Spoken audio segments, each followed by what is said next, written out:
diet on your immune system via your gut microbes, and how this has been so neglected, and how government really hasn't addressed this issue. And that's probably why the US and the UK have done so badly in terms of hospitalizations and deaths from COVID compared to other countries. Could well be just the high levels of ultra-processed foods that we're eating, which are still being labelled as healthy. I mean, presumably it's a complex yes. number of parameters involved here. You can't be definitive black or white, is Absolutely not. But we know diet is important in immune function. We know that diet quality has an effect on the gut microbiome, and we know that the microbiome and the immune system are absolutely linked. So these are observational epidemiology data, which has all its flaws. And yeah, absolutely, it needs a randomized controlled trial, which will take several years. But if I was advising people now, I don't think it's really dangerous to say your diet quality is one of the things we can all do to to improve our health and reduce risk of COVID. Yes. Well, our gut microbes does seem to have kept you excited for longer than probably any other area of your research career, and yet this field still is in its infancy. So are you likely to stay in the field for some time yet? I've not seen anything that's more exciting yet, but I won't stop looking. But I have a feeling that the microbes will see me out.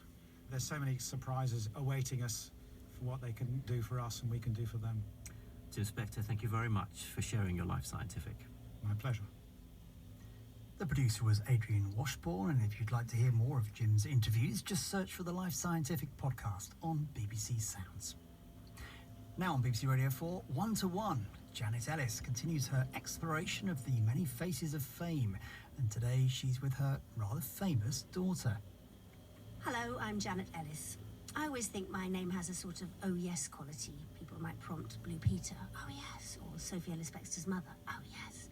Well, the tables are very firmly turned because my daughter, Sophie Ellis-Bextor, is very famous. And I've always been fascinated by what fame is and how it affects people. And of course, I'm watching this at very close quarters. Soph, what did you think fame was when you were little? That is an interesting question, because fame was almost part of the family when I was growing up, given that not only were you on TV during the time I was, all the years before I was up double figures, it was very formative that you were popped on TV all the time, but also because you were on children's TV.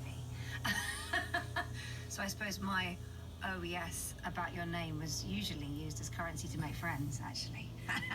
So I would say, my name's Sophie and my mum's on Blue Peter, and immediately make a chum very fast. So in a way, my fame actually had a very odd sprinkling effect on you, because that currency, whatever that was, which I thought was just lovely because, I really enjoyed working with children and for children.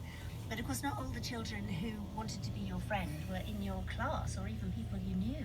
No, I would use this to very quick effect. Playgrounds, if I was on holiday and met another kid I wanted to play with. It was very useful initially. But then what would usually happen is quite quickly they'd then think, actually, maybe that's a bit big-headed that you use that, and then I wouldn't have a friend. But for a short while, it worked very well for me. And what about fame outside our sphere, people that you looked up to or watched on telly? Who would you identify out of them as being famous people? Well, I suppose for me, I feel very lucky really that for my generation, everything was fixated on music. So the people that I initially got very excited about and had on my wall posters of, people like Madonna, Michael Jackson, Prince. And then when I got into my teenage years, my walls were completely covered with pictures of boys in bands.